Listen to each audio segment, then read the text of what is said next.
전하, 옥새를 내놓고 동궁으로 옮기시오. 1623년 3월 13일 밤 조선의 왕 광해군은 신하들에게 둘러싸여 왕위에서 끌려 내려왔습니다. 그 순간 창덕궁을 가득 채운 것은 침묵이었습니다. 왕의 명령도 신하들의 충성도 그 어떤 것도 이 침묵을 깨뜨리지 못했습니다. 광해군은 그 순간 알았을 것입니다. 자신이 왕위를 지키기 위해 저질렀던 선택들이 결국 자신의 몰락을 만들었다는 사실을. 그로부터 110여 년 전 연산군 역시 똑같은 방식으로 왕자를 잃었습니다. 1506년 9월 2일 중종 반정의 밤 신하들이 군사를 이끌고 궁궐로 쳐들어왔을 때 연산군은 이미 모든 것을 잃은 뒤였습니다. 두 왕의 공통점은 단 하나, 왕위를 지키기 위해 가족을 죽였다는 것. 연산군은 자신의 어머니를 죽인 사람들에게 복수하며 조정을 피로 물들였고 광해군은 8살 동생을 죽이고 계모를 유폐했습니다. 하지만 역사는 그들에게 단 하루의 자비도 주지 않았습니다. 왜일까요? 왜 두 왕은 모두 같은 길을 걸어야 했을까요? 그리고 왜 조선의 신하들은 두 번이나 왕을 끌어내려야 했을까요? 이 질문에 답하기 위해서는 두 왕이 걸어간 길을 처음부터 다시 따라가 봐야 합니다. 권력을 향한 집착이 어떻게 한 사람을 파멸로 이끄는지, 그리고 그 파멸이 얼마나 처절한 것인지를 말입니다. 오늘 우리는 조선 역사상 가장 비극적인 두 왕의 이야기를 통해 권력이 인간을 어떻게 변화시키는지, 그리고 그 대가가 무엇인지를 함께 살펴보겠습니다. 연산군과 광해군. 두 사람 모두 처음부터 폭군이었던 것은 아닙니다. 연산군은 아버지 성종의 뒤를 이어 왕위에 올랐고 광해군은 임진왜란 중 세자로서 나라를 지키며 백성들의 신망을 얻었습니다. 그런데 무엇이 이들을 바꿔놓았을까요? 첫 번째 장면은 연산군이 왕이 된 직후부터 시작됩니다.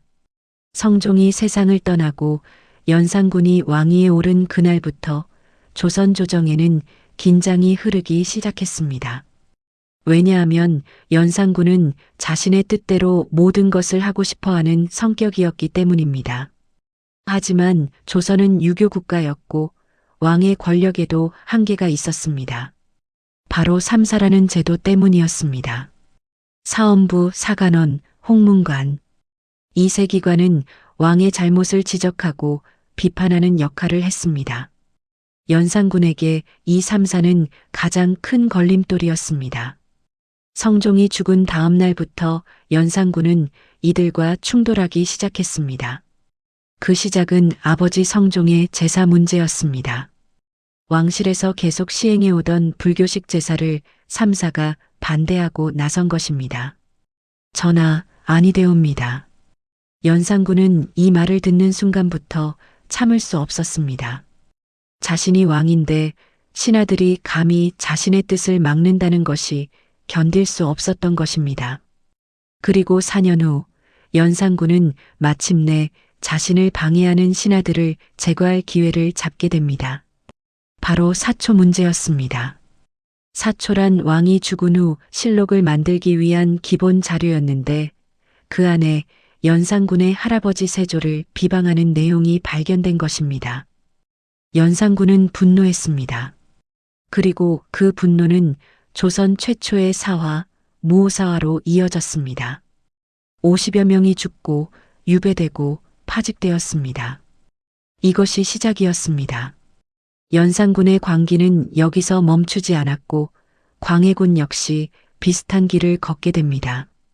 지금부터 우리는 두 왕이 어떻게 권력에 집착하며 스스로를 파멸로 이끌었는지 그 7가지 결정적 순간을 함께 따라가 보겠습니다. 왕이 되었다고 해서 모든 것을 마음대로 할 수 있는 것은 아니었습니다. 특히 조선에서는 더욱 그랬습니다. 연산군이 왕위에 오른 1494년 조선은 유교 이념이 깊이 뿌리내린 나라였습니다. 왕의 권력보다 더 중요한 것은 유교적 질서였고 그 질서를 지키는 것이 바로 삼사의 역할이었습니다. 사원부는 관직에 있는 자들을 감찰했고 사간원은 왕과 신하의 잘못을 비판했으며 홍문관은 왕과 토론하며 자문하는 역할을 했습니다. 오늘날로 치면 검찰, 언론, 그리고 싱크탱크를 합친 것과 같았습니다. 연산군은 성종의 뒤를 이어 왕이 되었지만 첫날부터 이 삼사와 부딪혔습니다. 아버지 성종의 제사 문제 때문이었습니다. 연산군 일기에는 이렇게 기록되어 있습니다. 삼사가 상소하기를 불교식 제사는 유교의 도리에 어긋나니 폐지하소서. 당시 성종은 유교 질서를 확립하기 위해 평생을 노력한 왕이었습니다. 하지만 왕실에서는 여전히 불교식 제사를 지내고 있었고 삼사는 이것을 문제 삼았습니다. 연산군의 입장에서는 이해할 수 없는 일이었습니다. 왕실에서 대대로 지내오던 제사를 왜 신하들이 막는가? 하지만 삼사의 입장은 달랐습니다. 성종이 그토록 노력해서 세운 유교 질서를 지켜야 한다는 것이었습니다. 이 충돌은 단순한 제사 문제가 아니었습니다. 왕권과 신권의 대립이었고 연산군과 삼사의 권력 투쟁이었습니다. 삼사는 한 번 안건을 내면 처리될 때까지 계속 간쟁했습니다. 많게는 5개월 동안 하루에 11차례나 같은 내용으로 상소를 올렸습니다. 연산군은 점점 지쳐갔습니다. 자신이 왕인데도 신하들이 끊임없이 자신의 뜻을 막는다는 것이 견딜 수 없었습니다. 그리고 4년 후 연산군은 마침내 이 삼사를 제거할 기회를 잡게 됩니다. 역사를 돌이켜보면 이 순간이 연산군의 운명을 가른 첫 번째 갈림길이었습니다. 만약 연산군이 삼사와의 충돌을 참고 견뎠더라면 조선의 역사는 달라졌을지도 모릅니다. 하지만 연산군은 참지 못했습니다. 그리고 그 선택은 결국 자신의 파멸로 이어졌습니다. 오늘날 우리가 사는 사회에서도 비슷한 갈등이 존재합니다. 권력을 가진 사람과 그 권력을 견제하는 시스템 사이의 긴장 말입니다. 연산군의 이야기는 우리에게 묻습니다. 권력을 가진 사람이 견제를 받아들이지 못할 때 그 끝은 어디일까요? 1498년 사초 문제가 터졌을 때 연산군은 32세였습니다. 왕위에 오른 지 4년째였고 이미 삼사와의 갈등으로 지쳐있던 상태였습니다. 그때 유자광이라는 신하가 연산군에게 사초 내용을 보고했습니다. 사초 안에는 연산군의 할아버지 세조를 비방하는 내용이 담겨 있었습니다. 세조가 조카 단종의 어머니 관을 바다에 버렸다는 기록, 며느리를 취하려 했다는 기록, 단종의 시체를 방치했다는 기록. 연산군은 분노했습니다. 자신의 할아버지를 이렇게 기록하다니. 그리고 이것을 쓴 사람이 바로 삼사의 일원인 김일손이었습니다. 연산군에게 이것은 완벽한 기회였습니다. 사사건건 자신을 방해하던 삼사를 제거할 명분을 얻은 것입니다. 유자광은 이 기회를 놓치지 않았습니다. 그는 김일손뿐 아니라 그의 스승 김종직이 쓴 조이제문까지 문제 삼았습니다. 조이제문은 초해왕이 항우에게 죽임을 당한 것을 애도하는 글이었는데 유자광은 이것을 단종과 세조에 비유하며 역모로 몰았습니다. 연산군은 즉시 김일손을 잡아들였습니다. 그리고 이것은 시작에 불과했습니다. 연산군과 삼사의 충돌은 단순한 의견 차이가 아니었습니다. 그것은 왕권과 신권, 개인의 의지와 제도적 견제 사이의 근본적인 갈등이었습니다. 연산군 일기는 이 시기를 왕과 신하 사이의 신뢰가 무너진 시점이라고 기록하고 있습니다. 연산군이 삼사의 견제를 받아들였더라면 조선의 역사는 달라졌을 것입니다. 하지만 그는 견제를 적으로 여겼고 그 순간부터 파멸의 길이 시작되었습니다. 오늘날 우리에게 이 장면이 던지는 질문은 명확합니다. 권력을 가진 사람이 비판을 어떻게 받아들이는가? 그 태도가 결국 그 사람의 운명을 결정합니다. 다음 장면에서는 연산군이 어떻게 삼사를 제거했는지, 그리고 그것이 어떤 결과를 낳았는지 살펴보겠습니다. 1498년 연산군 사년. 조선 역사에서 처음으로 사화라는 비극이 시작되었습니다. 사화란 선비들이 화를 입는 사건을 말합니다. 무오년에 일어났기에 무오사화라 불렸고, 이것은 조선 왕조 500년 역사에서 가장 어두운 장 중 하나가 되었습니다. 사초 문제로 시작된 이 사건은 연산군에게 완벽한 기회였습니다. 그동안 자신을 방해하던 삼사를 한 번에 제거할 수 있는 명분을 얻은 것입니다. 연산군은 먼저 김일손을 잡아들였습니다. 김일손은 사초에 세조를 비방하는 내용을 쓴 장본인이었습니다. 연산군 일기는 이렇게 기록합니다. 왕이 김일손을 국문하라 명하니 김일손이 아래기를 신이 쓴 바는 모두 사실이옵니다라 하였다. 김일손은 자신이 쓴 내용이 사실이라고 당당히 말했습니다. 하지만 연산군에게 사실인지 아닌지는 중요하지 않았습니다. 중요한 것은 자신의 할아버지를 비방했다는 것, 그리고 그것이 삼사를 제거할 명분이 된다는 것이었습니다. 연산군은 김일손에게 능지처참형을 내렸습니다. 능지처참이란 사지를 찢어 죽이는 극형이었습니다. 조선에서 가장 잔인한 형벌 중 하나였고 역모를 저지른 자에게만 내려졌습니다. 하지만 여기서 끝이 아니었습니다. 유자광은 김일손의 스승 김종직도 문제 삼았습니다. 김종직은 이미 6년 전에 병으로 세상을 떠난 상태였습니다. 하지만 연산군은 죽은 사람조차 용서하지 않았습니다. 그를 부관참시하라.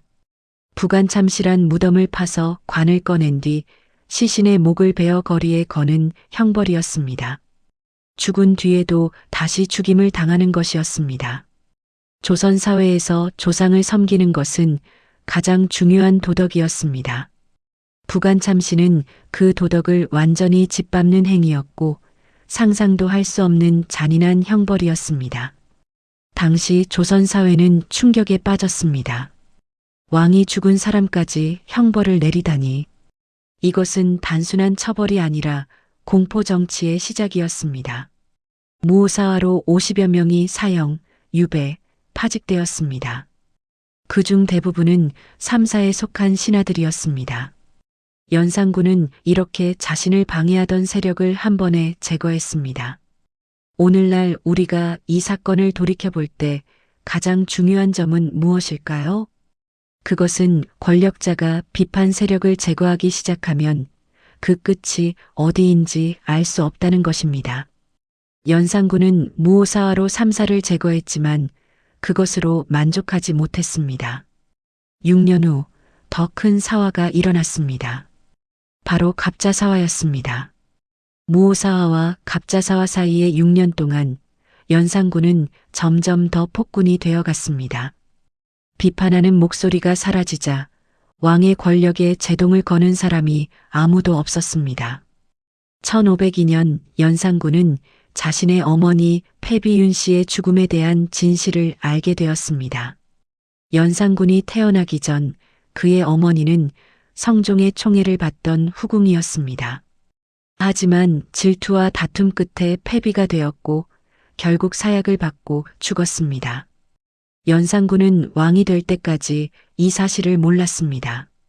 아버지 성종은 아들에게 어머니의 죽음을 숨겼던 것입니다. 하지만 성종이 죽고 묘지문을 작성하는 과정에서 연산군은 처음으로 외할아버지의 이름을 보게 되었습니다. 이 사람이 누구냐? 나의 외할아버지라 하는데 나는 모르는 사람이다. 신하들은 더 이상 숨길 수 없었습니다. 패비윤 씨께서 죄를 받아 돌아가셨사옵니다. 그 순간 연산군의 세계는 무너졌습니다. 자신의 어머니가 살아있지 않다는 것, 그리고 죄를 받아 죽었다는 것. 연산군 일기는 이렇게 기록합니다. 왕이 비로소 윤 씨가 죄로 폐위되어 죽은 줄을 알고 수라를 들지 않았다. 연산군은 충격과 슬픔에 빠졌습니다. 하지만 그 슬픔은 곧 분노로 바뀌었습니다. 그리고 그 분노는 조선 역사상 가장 잔인한 복수극으로 이어졌습니다. 무오사화는 조선 최초의 사화였지만 마지막이 아니었습니다. 연산군 일기는 이 사건을 선비들이 화를 입은 시작이라고 기록하고 있습니다. 연산군은 비판 세력을 제거함으로써 자신의 권력을 지킬 수 있다고 생각했습니다. 하지만 역사는 그 반대를 증명했습니다. 비판이 사라진 자리에는 공포만 남았고 공포는 결국 반란을 불러왔습니다. 오늘날 우리 사회에서도 비슷한 패턴을 볼 수 있습니다. 권력자가 비판을 억압하기 시작하면 그것은 파멸의 시작입니다. 연산군의 이야기는 우리에게 말합니다. 비판은 권력을 약하게 만드는 것이 아니라 오히려 권력을 건강하게 만드는 것이라고. 다음 장면에서는 연산군의 복수가 어떻게 펼쳐졌는지, 그리고 그것이 조선 사회에 어떤 상처를 남겼는지 살펴보겠습니다. 1504년 3월 19일 밤, 연산군은 평소처럼 신하 임승재의 집에서 술을 마시고 있었습니다. 그런데 임승재의 아버지 임사홍의 얼굴이 계속 어두웠습니다. 연산군이 물었습니다. 무슨 일이요? 임사홍은 조심스럽게 입을 열었습니다. 전하, 한 가지 원통한 일이 있사옵니다. 그리고 그는 연산군의 어머니 패비윤 씨의 죽음에 대한 진실을 말하기 시작했습니다. 성종의 후궁 엄씨와 정씨가 패비윤 씨를 중상모략했고 그 때문에 윤 씨가 죽임을 당했다는 것이었습니다. 연산군은 그 말을 듣자마자 자리를 박차고 일어났습니다. 그리고 곧바로 궁궐로 달려갔습니다. 연산군 일기는 이날 밤의 광경을 이렇게 기록합니다. 왕이 모비윤 씨가 폐위되고 죽은 것이 엄씨와 정씨의 참소 때문이라 하여 밤에 엄씨와 정씨를 대궐에 결박하여 놓고 손수 마구 치고 짓밟다가 형과 봉을 불러 엄씨와 정씨를 가리키며 우죄인을 치라 하니 형은 어두워서 누구인지 모르고 쳤고 봉은 마음속에 어머니임을 알고 차마 장을 대지 못하니 왕이 불쾌하게 여겨 사람을 시켜 마구 쳐서 참혹한 짓을 하여 마침내 죽였다. 연산군은 어머니를 죽음으로 몰아넣은 엄씨와 정씨를 직접 때려 죽였습니다. 하지만 여기서 끝이 아니었습니다. 연산군은 엄씨와 정씨의 아들들을 끌고 할머니 인수대비의 처소로 갔습니다. 그리고 할머니 앞에서 소리쳤습니다. 할머니는 어찌하여 우리 어머니를 죽였습니까? 인수대비는 연산군의 할머니이자 당시 왕실의 최고 어른이었습니다. 하지만 연산군은 할머니조차 용서하지 않았습니다. 실록에는 기록이 없지만 야사에는 인수대비가 이 일로 인해 곧 세상을 떠났다고 전합니다. 연산군의 광기는 여기서도 멈추지 않았습니다. 엄씨와 정씨의 시신을 소금에 절여 젓갈을 만들고 그것을 산과 들에 뿌렸습니다. 당시 조선 사회에서 이것은 상상도 할 수 없는 일이었습니다. 아무리 죄가 크더라도 시신을 이렇게 모욕하는 것은 인간으로서 할 수 없는 행위였습니다. 하지만 연산군에게 복수는 정당했습니다. 자신의 어머니를 죽인 사람들에게 똑같이 갚아주는 것이 당연하다고 생각했습니다.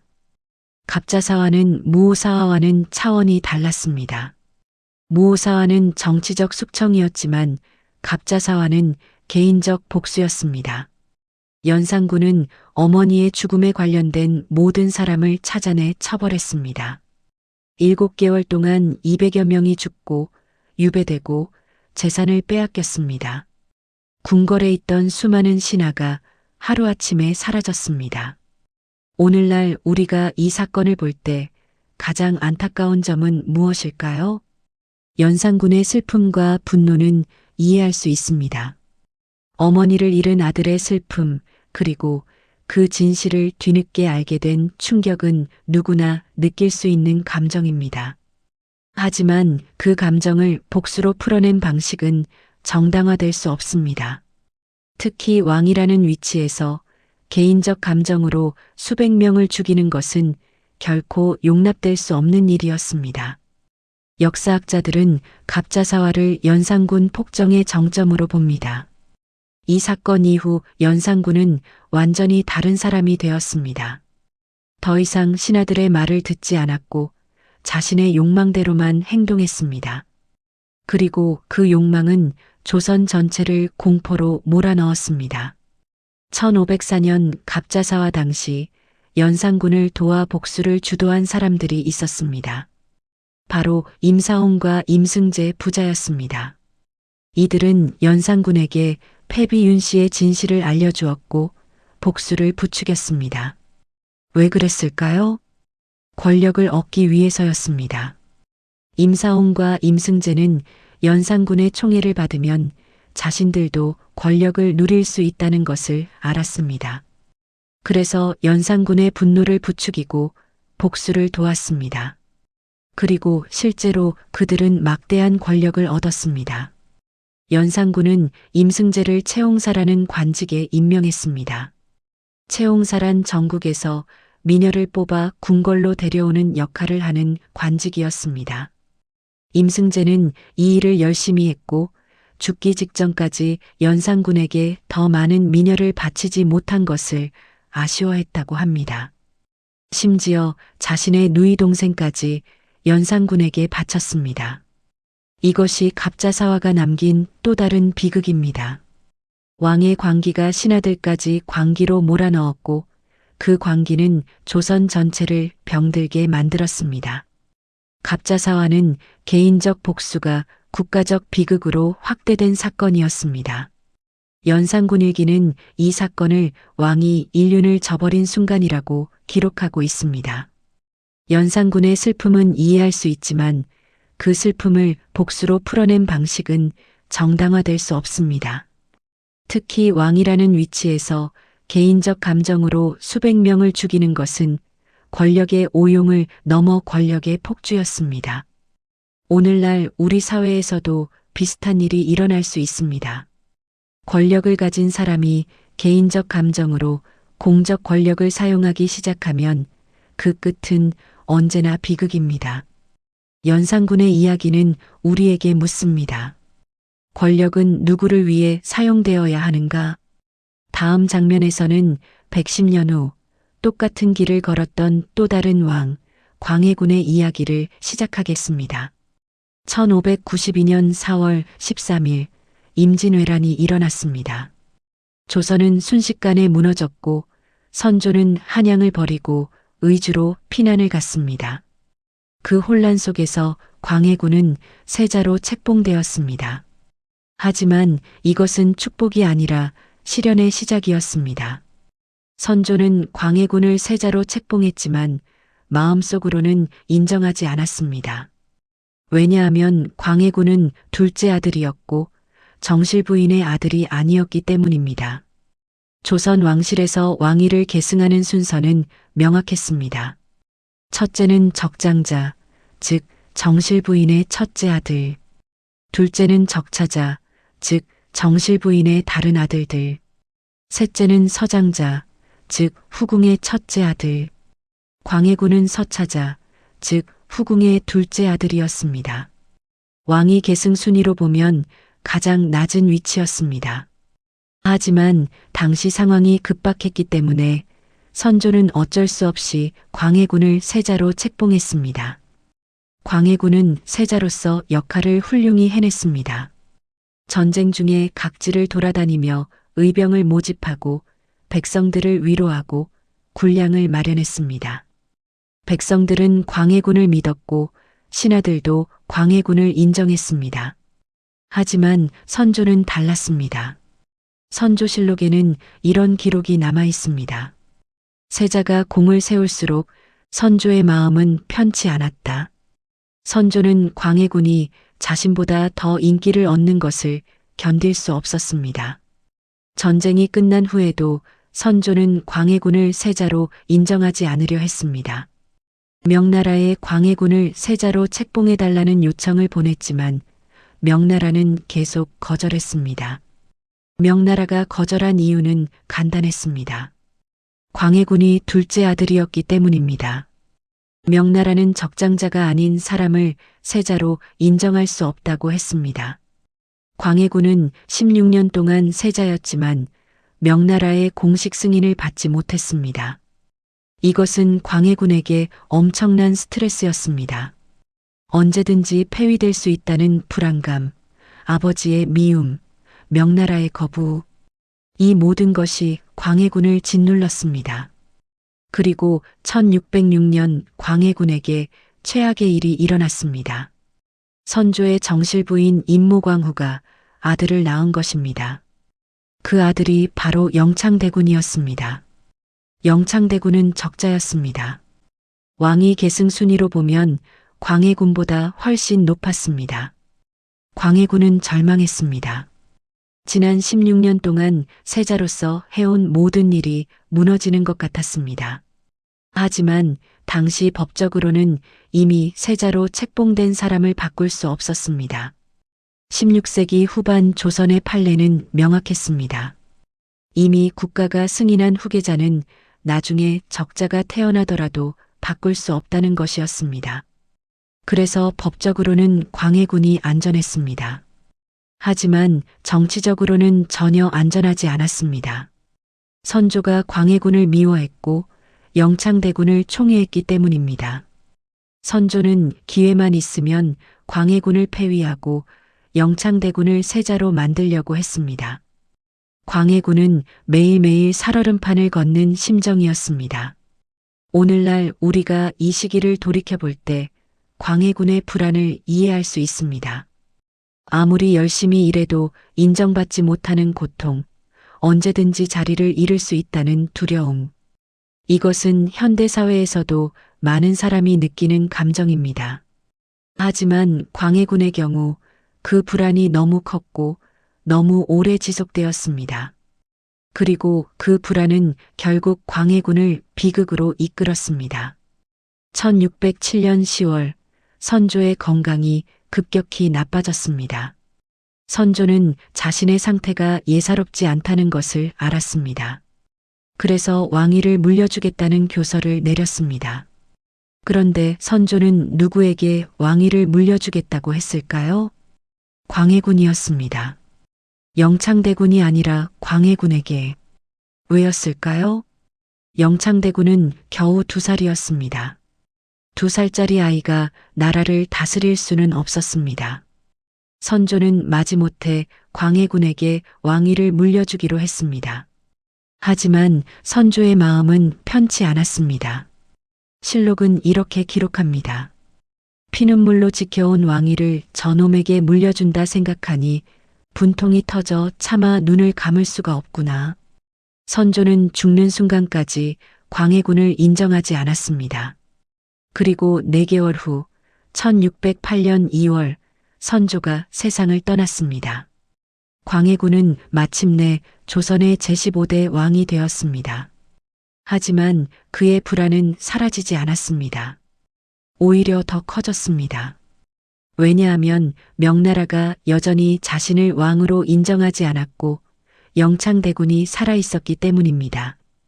광해군은 왕이 되었지만 여전히 위협에 둘러싸여 있었습니다. 그리고 그 위협을 제거하기 위해 광해군은 연산군과 똑같은 선택을 하게 됩니다. 광해군의 세자 시절은 끝없는 불안과 위기의 연속이었습니다.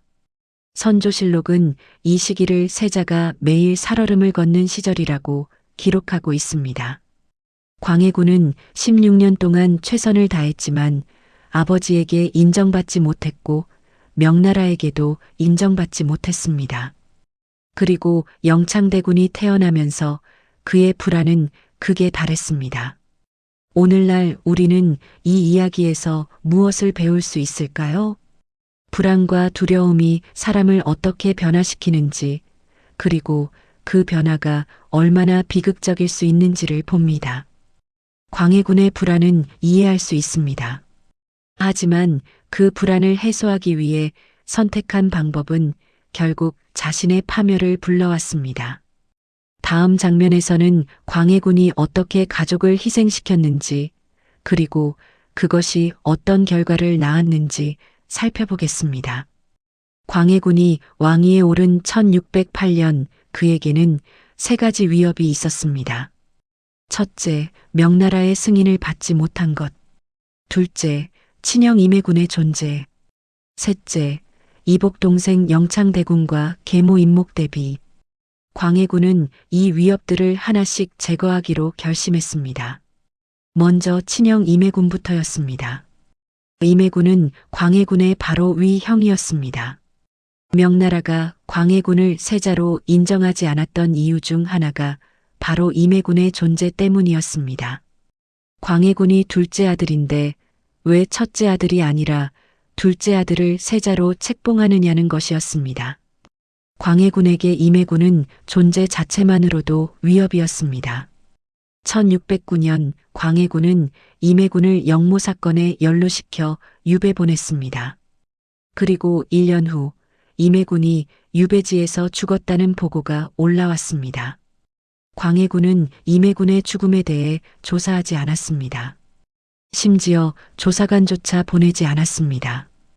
이것이 의미하는 것은 명확했습니다. 광해군이 임해군의 죽음을 알고 있었거나 아니면 원했다는 것입니다. 형을 죽인 지 한 달 후 1609년 6월 광해군에게 그토록 기다렸던 소식이 왔습니다. 명나라의 책봉사가 한양에 도착한 것입니다. 명나라 황제가 드디어 광해군을 조선의 왕으로 인정한 것이었습니다. 16년 동안 세자로 있으면서 받지 못했던 승인을 왕이 되어서 드디어 받게 된 것입니다. 광해군 일기는 이렇게 기록합니다. 왕이 명 황제의 책봉을 받으니 조정이 안정되었다. 광해군은 이제 명실상부한 조선의 왕이 되었습니다. 하지만 여전히 위협은 남아 있었습니다. 바로 영창대군과 임목대비였습니다. 광해군은 왕이 된 후 전후 복구에 힘썼습니다. 토지를 조사하고 호적을 정비하고 성곽과 무기를 수리했습니다. 또한 대동법이라는 혁신적인 세금 제도를 시행했습니다. 대동법은 백성들이 토지에 따라 쌀로만 세금을 내는 제도였습니다. 이전에는 각 지역의 특산물을 세금으로 내야 했는데 이것이 백성들에게 큰 부담이었습니다.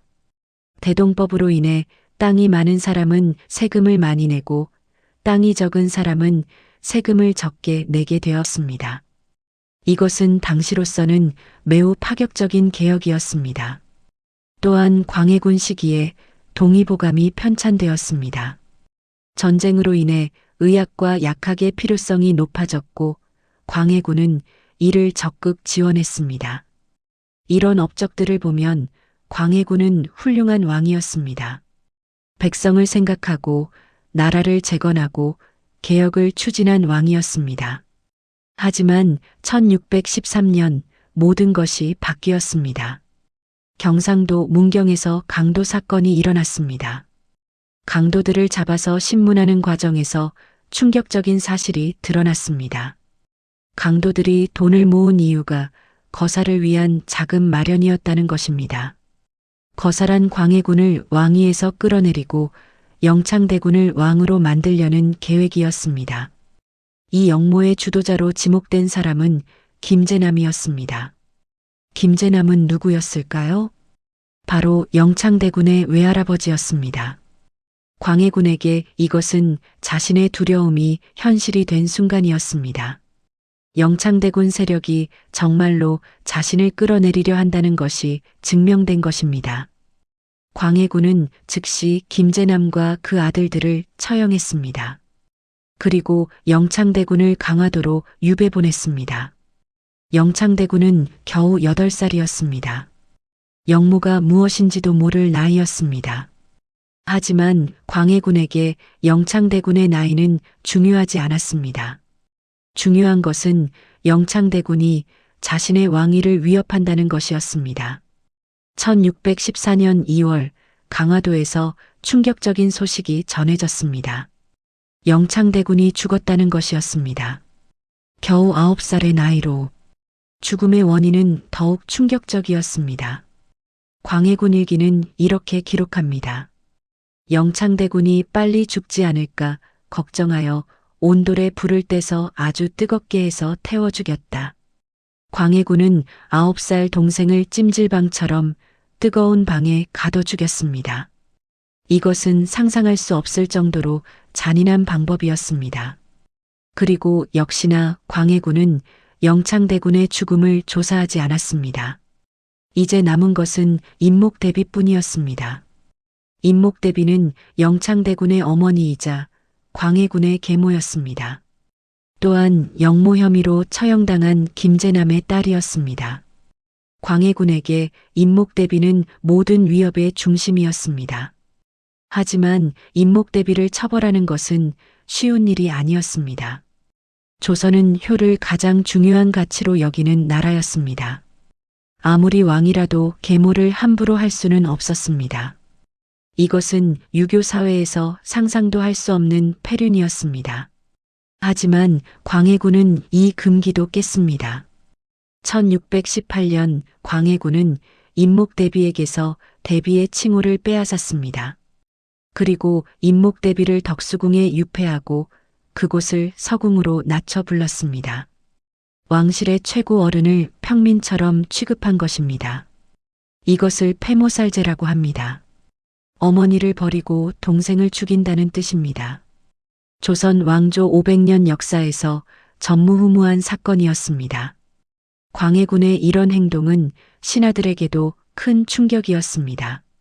그동안 광해군을 지지하던 서인 세력 중 상당수가 광해군에게 등을 돌렸습니다. 역사학자들은 이 순간이 광해군 몰락의 시작이었다고 봅니다. 폐모살제는 광해군이 저지른 가장 큰 실수였습니다. 광해군 일기는 이 사건을 천지가 용납하지 못할 폐륜이라고 기록하고 있습니다. 광해군의 불안을 이해할 수 있습니다. 16년 동안 세자로 있으면서 겪었던 스트레스, 왕이 된 후에도 계속되는 위협. 하지만 그 불안을 해소하기 위해 9살 동생을 죽이고 계모를 유폐한 것은 절대 정당화될 수 없습니다. 오늘날 우리 사회에서도 비슷한 일이 일어납니다. 권력을 가진 사람이 자신의 위치를 지키기 위해 다른 사람을 희생시키는 일 말입니다. 광해군의 이야기는 우리에게 묻습니다. 권력을 지키기 위해서라면 무엇이든 할 수 있는가? 그리고 그 대가는 무엇인가? 다음 장면에서는 연산군과 광해군이 어떻게 백성들의 원망을 샀는지, 그리고 그것이 어떻게 반정으로 이어졌는지 살펴보겠습니다. 연산군과 광해군의 말년은 놀라울 정도로 비슷했습니다. 두 왕 모두 궁궐을 짓는 데 집착했고 백성들을 고통스럽게 했으며 신하들과 완전히 단절되었습니다. 먼저 연산군의 말년을 살펴보겠습니다. 갑자사화 이후 연산군은 더 이상 신하들의 말을 듣지 않았습니다. 자신을 비판하는 사람은 누구든 처벌했고 공포 정치를 펼쳤습니다. 연산군은 새로운 형벌까지 만들었습니다. 바로 쇠골풍시라는 형벌이었습니다. 쇠골풍시란 무덤을 파서 뼈를 부수고 가루로 만든 뒤 바람에 날려보낸다는 뜻입니다. 죽은 사람을 또다시 죽이는 것이었습니다. 조선 사회에서 조상을 섬기는 것은 가장 중요한 도덕이었습니다. 쇠골풍시는 그 도덕을 완전히 짓밟는 행위였습니다. 연산군은 이런 잔인한 형벌로 신하들을 공포에 떨게 만들었습니다. 그리고 연산군은 술과 여자에 빠졌습니다. 전국에서 기생을 모아 흥청이라고 불렀고 그 수가 무려 1000명에 달했습니다. 여기서 흥청망청이라는 말이 나왔습니다. 흥청들과 함께 놀다가 나라를 망쳤다는 뜻입니다. 연산군은 기생들을 모으기 위해 채홍사라는 관직까지 만들었습니다. 채옹사는 전국에서 미녀를 뽑아 궁궐로 데려오는 역할을 했습니다. 임사홍과 임승재 부자가 이 일을 맡았고 전국의 기생뿐 아니라 양반의 첩, 백성의 아내와 딸까지 끌고 갔습니다. 백성들의 원망은 하늘을 찔렀습니다. 광해군의 말년도 비슷했습니다. 패모살제 이후 광해군은 신하들과 완전히 고립되었습니다. 그를 지지하던 사람들조차 등을 돌렸습니다. 그리고 광해군은 궁궐을 짓는 데 집착하기 시작했습니다.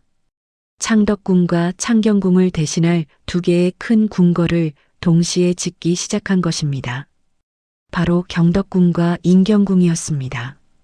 광해군 일기는 이렇게 기록합니다. 밤낮으로 일삼는 것이라고는 오직 궁궐을 짓는 한 가지 일밖에 없었다. 궁궐 공사의 규모는 어마어마했습니다. 3개월 동안 들어간 철이 10만 근이었는데 이것은 조선이 1년 동안 만드는 무기의 2배에 해당하는 양이었습니다. 광해군은 남한산성과 강화도의 군량미까지 가져다 썼습니다. 국가 안보를 위해 비축해 놓은 곡식을 궁궐 짓는 데 쓴 것입니다. 그래도 부족하자 광해군은 관직을 팔기 시작했습니다. 나무를 바치면 당상관을 주고 돌을 바치면 당상관을 주고 흙을 바치면 당상관을 주었습니다.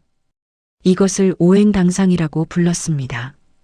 불, 물, 나무, 쇠, 흙 5가지로 얻은 당상관이라는 뜻이었습니다. 여기서 따놓은 당상이라는 말이 나왔습니다. 돈이나 물건만 바치면 당상관을 따놓은 것처럼 쉽게 얻을 수 있다는 뜻이었습니다. 백성들은 이것을 조롱했습니다. 광해군은 왜 이렇게 궁궐 짓는데 집착했을까요? 풍수지리 때문이었습니다. 당시 인왕산에 왕기가 서려 있다는 풍수설이 돌았습니다. 인왕산 터에 집을 지은 사람이 왕이 된다는 것이었습니다. 광해군은 이것을 믿었습니다. 그리고 인왕산 터를 선점하기 위해 그곳에 궁궐을 지었습니다. 광해군에게 인왕산의 왕기는 또 다른 위협이었습니다. 누군가 그곳에 집을 짓고 왕이 될 수도 있다는 두려움이었습니다. 하지만 아이러니하게도 인왕산 터에 살던 사람이 바로 나중에 광해군을 몰아내고 왕이 되는 인조의 아버지 정원군이었습니다. 연산군과 광해군의 말년에는 또 다른 공통점이 있었습니다. 두 왕 모두 명나라와의 관계에서 문제를 일으켰다는 것입니다. 연산군은 명나라의 사신을 제대로 대접하지 않아 명나라의 불만을 샀고 광해군은 명나라의 파병 요청을 거절했습니다. 특히 광해군의 경우 명나라 황제의 공식 명령을 문무백관이 지켜보는 앞에서 거절했습니다. 조선 역사에서 이런 일은 한 번도 없었습니다. 신하들은 충격을 받았습니다. 조선은 명나라를 부모의 나라로 여기고 임진왜란 때 은혜를 입었습니다. 그런데 광해군이 명나라의 요청을 거절했습니다. 신하들의 입장에서 광해군은 효를 저버렸고 이제 충까지 저버린 것이었습니다. 효도 없고 충성도 없는 왕을 어떻게 섬길 수 있겠습니까? 신하들은 파업을 시작했습니다. 조정에 출근하지 않고 광해군의 명령을 따르지 않았습니다. 광해군은 완전히 고립되었습니다. 그리고 그 고립은 결국 반정으로 이어졌습니다. 연산군과 광해군의 말년은 권력의 고립이 어떤 결과를 낳는지 보여줍니다. 연산군 일기와 광해군 일기는 모두 이 시기를 왕이 홀로 남겨진 시절이라고 기록하고 있습니다. 두 왕 모두 백성을 고통스럽게 했고 신하들과 단절되었으며 나라의 기강을 무너뜨렸습니다. 그들이 집착했던 것은 권력이 아니라 권력에 대한 불안이었습니다. 그 불안이 그들을 광기로 몰아넣었고 결국 스스로를 파멸로 이끌었습니다.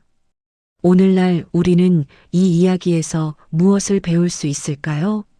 권력을 가진 사람이 백성과 단절되고 충고를 거부하고 두려움에 사로잡히면 그 끝은 언제나 비극이라는 것입니다. 다음 장면에서는 마침내 두 왕이 어떻게 왕좌에서 끌려 내려왔는지 그 결정적인 순간을 살펴보겠습니다. 1506년 9월 2일 새벽 중종 반정이 일어났습니다. 박원종, 성희안, 유순정 등 신하들이 군사를 이끌고 궁궐로 쳐들어갔습니다. 연산군은 그날 밤 평소처럼 흥청들과 술을 마시고 있었습니다. 갑자기 들려오는 군사들의 함성 소리. 연산군은 무슨 일인지 알아챘습니다. 반정이 일어난 것입니다. 신하들은 궁궐을 점령하고 연산군을 찾아냈습니다. 전하, 옥새를 내놓고 동궁으로 옮기시오. 연산군은 저항할 수 없었습니다. 이미 모든 것이 끝난 상태였습니다. 반정 세력은 옥새를 확보하고 연산군을 폐위했습니다. 그리고 성종의 둘째 아들 진성대군을 새로운 왕으로 추대했습니다. 바로 중종입니다. 이 모든 일이 단 하루 만에 일어났습니다. 12년 동안 왕으로 군림했던 연산군이 하루아침에 왕좌에서 끌려 내려온 것입니다. 연산군은 강화도 교동도로 유배되었습니다. 그리고 유배 생활 2개월 만에 전염병으로 사망했습니다. 나이 31세였습니다. 117년 후 똑같은 일이 다시 일어났습니다. 1623년 3월 12일 밤 인조 반정이 시작되었습니다. 이괄, 김유, 이기 등 신하들이 1000여 명의 군사를 이끌고 창덕궁으로 향했습니다. 광해군은 그날 밤 창덕궁에 있었습니다. 반정군이 다가오는 소리를 들었을 때 광해군은 무엇을 생각했을까요? 아마도 117년 전 연산군이 겪었던 바로 그 공포를 느꼈을 것입니다. 반정군은 궁궐을 점령하고 광해군을 찾아냈습니다. 전하, 옥새를 내놓고 동궁으로 옮기시오. 연산군이 들었던 바로 그 말을 광해군도 들었습니다. 광해군은 저항할 수 없었습니다. 이미 모든 것이 끝난 상태였습니다. 하지만 중종 반정과 인조 반정 사이에는 중요한 차이가 하나 있었습니다. 바로 임목대비의 존재였습니다. 임목대비는 광해군에게 유폐당한 후 6년 동안 서궁에 갇혀 있었습니다. 반정이 일어나기 하루 전인 3월 13일 임목대비가 모습을 드러냈습니다. 인조실록은 이렇게 기록합니다. 유폐 살면서 지금까지 죽지 않은 것은 오직 오늘을 기다린 것이다. 임목대비는 반정 세력에게 정당성을 부여했습니다. 왕실의 최고 어른이 광해군의 폐위를 인정한 것이었습니다. 이로써 반정은 영모가 아니라 반정, 즉 바른 상태로 돌아간다는 의미를 갖게 되었습니다. 반정 세력은 성종의 손자이자 선조의 손자인 능양군을 새로운 왕으로 추대했습니다. 바로 인조입니다. 인조는 누구였을까요? 바로 정원군의 아들이었습니다. 정원군은 인왕산 터에 살던 바로 그 사람이었습니다. 광해군이 그토록 두려워했던 인왕산의 왕기는 결국 현실이 된 것입니다. 광해군은 강화도로 유배되었습니다. 하지만 연산군과는 달리 광해군은 오래 살았습니다. 유배 생활을 하며 19년을 더 살았고 1641년 67세의 나이로 세상을 떠났습니다. 두 반정의 공통점은 무엇이었을까요? 첫째, 두 왕 모두 가족을 희생시켰습니다. 연산군은 어머니의 복수를 위해 수백 명을 죽였고 광해군은 동생을 죽이고 계모를 유폐했습니다. 둘째, 두 왕 모두 백성을 고통스럽게 했습니다. 연산군은 흥청에 빠져 백성을 괴롭혔고 광해군은 궁궐 공사로 백성을 괴롭혔습니다. 셋째, 두 왕 모두 신하들과 완전히 단절되었습니다. 비판을 받아들이지 않았고 충고를 거부했으며 공포로 다스리려 했습니다. 넷째, 두 왕 모두 명나라와의 관계에서 문제를 일으켰습니다. 연산군은 명나라 사신을 제대로 대접하지 않았고 광해군은 명나라의 요청을 거절했습니다. 이 모든 것이 쌓여서 반정으로 이어진 것입니다. 역사학자들은 중종 반정과 인조 반정을 조선 역사의 전환점으로 봅니다. 이 두 사건을 통해 조선 사회는 중요한 교훈을 얻었습니다. 왕이라도 폐륜을 저지르고 백성을 괴롭히면 폐위될 수 있다는 것입니다. 이것은 왕권에 대한 견제였고 유교적 질서의 승리였습니다. 오늘날 우리가 이 두 반정을 돌이켜볼 때 가장 중요한 점은 무엇일까요? 그것은 권력이 아무리 강해도 정당성을 잃으면 무너진다는 것입니다. 연산군과 광해군은 모두 강력한 왕이었습니다. 하지만 백성의 지지를 잃고 신하들의 신뢰를 잃고 도덕적 정당성을 잃었을 때 그 권력은 하루아침에 무너졌습니다. 중종 반정과 인조 반정은 권력의 정당성이 무엇인지 보여주는 역사적 사건입니다. 중종실록과 인조실록은 모두 이 사건을 바른 상태로 돌아간 것이라고 기록하고 있습니다. 연산군과 광해군은 권력을 지키기 위해 모든 것을 희생했지만 결국 권력을 잃었습니다. 왜냐하면 그들이 지키려 했던 것은 권력 그 자체였지 권력의 정당성이 아니었기 때문입니다. 오늘날 우리 사회에서도 비슷한 일이 일어납니다. 권력을 가진 사람이 정당성을 잃으면 그 권력은 오래가지 못합니다. 두 반정의 이야기는 우리에게 묻습니다. 진정한 권력이란 무엇인가? 그것은 힘이 아니라 신뢰이고 두려움이 아니라 존경이며 억압이 아니라 정당성입니다. 이제 우리는 7가지 장면을 모두 살펴보았습니다. 다음은 이 모든 이야기가 우리에게 남기는 메시지를 정리하겠습니다. 우리는 지금까지 조선 역사상 가장 비극적인 두 왕의 이야기를 살펴보았습니다. 연산군과 광해군. 두 사람은 117년의 시간 차이를 두고 살았지만 놀라울 정도로 비슷한 길을 걸었습니다. 첫 번째 장면에서 우리는 연산군이 신하들과 어떻게 충돌했는지 보았습니다. 삼사라는 견제 시스템과의 갈등이 결국 무오사화라는 비극으로 이어졌습니다. 두 번째 장면에서 우리는 사초 문제가 어떻게 조선 최초의 사화를 불러왔는지 보았습니다. 50여 명이 죽고 죽은 사람까지 부관참시 당하는 잔인한 형벌이 시작되었습니다. 세 번째 장면에서 우리는 갑자사화를 통해 연산군의 개인적 복수가 국가적 비극으로 확대되는 과정을 보았습니다. 어머니의 죽음을 알게 된 연산군의 분노는 200여 명의 목숨을 앗아갔습니다. 네 번째 장면에서 우리는 광해군의 세자 시절을 살펴보았습니다. 16년 동안 끊임없는 불안과 위기 속에서 살아야 했던 광해군의 고통을 이해할 수 있었습니다. 다섯 번째 장면에서 우리는 폐모살제라는 조선 역사상 전무후무한 폐륜을 보았습니다. 9살 동생을 죽이고 계모를 유폐한 광해군의 선택은 결코 정당화될 수 없었습니다. 여섯 번째 장면에서 우리는 두 왕의 말년이 얼마나 비슷했는지 보았습니다. 궁궐 짓기에 대한 집착, 백성들의 고통, 신하들과의 단절, 그리고 완전한 고립. 일곱 번째 장면에서 우리는 역사가 두 왕에게 내린 심판을 보았습니다. 중종 반정과 인조 반정은 권력의 정당성이 무엇인지 보여주는 역사적 사건이었습니다. 이 7가지 장면을 관통하는 하나의 진실이 있습니다. 조선왕조실록이 일관되게 증언하는 것처럼 권력은 두려움으로 지킬 수 없고 오직 신뢰와 정당성으로만 유지될 수 있다는 것입니다.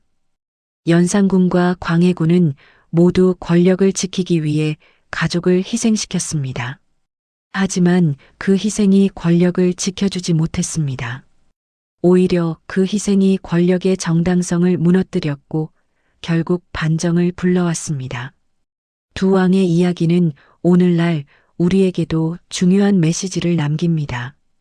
권력을 가진 사람이 비판을 억압하고 견제를 거부하고 두려움으로 다스리려 할 때 그 끝은 언제나 비극이라는 것입니다. 또한 개인의 불안과 두려움이 권력과 만났을 때 그것이 얼마나 파괴적인 결과를 낳는지를 보여줍니다. 연산군일기와 광해군일기는 모두 이 교훈을 기록하고 있습니다. 왕이라도 도를 잃으면 왕이 아니다. 이것이 바로 500년 조선 왕조가 우리에게 남긴 가장 중요한 교훈입니다. 지금까지 우리는 연산군과 광해군의 이야기를 통해 권력이 인간을 어떻게 변화시키는지 그리고 그 변화가 어떤 비극을 낳는지 살펴보았습니다. 7가지 결정적 순간을 다시 한번 정리해 보겠습니다. 첫째, 연산군과 삼사의 충돌은 권력과 견제의 갈등이 어떻게 시작되는지 보여주었습니다. 둘째, 무오사화는 비판 세력을 제거했을 때 어떤 일이 벌어지는지 보여주었습니다. 셋째, 갑자사화는 개인적 복수가 국가적 비극으로 확대되는 과정을 보여주었습니다. 넷째, 광해군의 세자 시절은 끊임없는 불안이 사람을 어떻게 변화시키는지 보여주었습니다. 다섯째, 폐모살제는 권력에 대한 집착이 얼마나 파괴적인지 보여주었습니다. 여섯째, 두 왕의 말년은 고립된 권력이 어떻게 무너지는지 보여주었습니다. 일곱째, 두 반정은 권력의 정당성이 무엇인지 보여주었습니다. 이 7가지 장면이 우리에게 남기는 메시지는 명확합니다. 권력은 힘이 아니라 신뢰로 유지되고 두려움이 아니라 존경으로 지속되며 억압이 아니라 정당성으로 정당화된다는 것입니다. 여러분은 이 이야기 중 어떤 장면이 가장 인상 깊었나요? 연산군의 복수인가요? 아니면 광해군의 폐모살제인가요? 아니면 두 왕이 모두 반정으로 끝을 맞이한 그 순간인가요? 여러분의 생각을 댓글로 남겨주세요. 그리고 혹시 다루었으면 하는 다른 역사적 인물이나 사건이 있다면 알려주세요. 역사는 과거의 기록이지만 동시에 현재를 비추는 거울입니다. 연산군과 광해군의 이야기가 여러분의 삶에도 작은 통찰을 주었기를 바랍니다. 긴 시간 함께 해주셔서 감사합니다. 다음 이야기에서 또 만나요.